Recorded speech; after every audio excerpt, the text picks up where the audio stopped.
Did you get that on video? Is probably one of the questions we get asked the most these days. Is it recording? Yeah. Okay.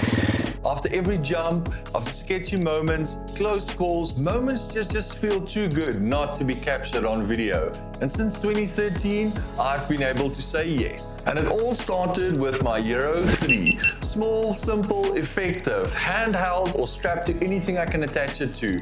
I wasn't yet sure exactly what I was documenting, but I knew I didn't want to forget these moments. So the GoPro came with me on every ride, all the events, crashes that I thought nobody saw, finish lines that we crossed that marked the end of a mission, and moments we still talk about today.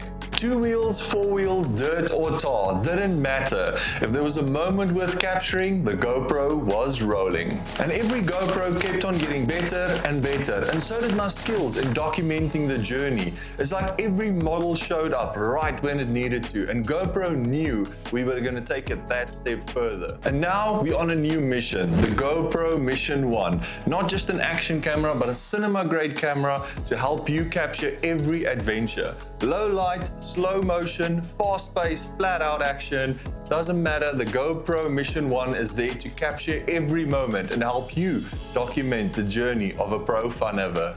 Phew!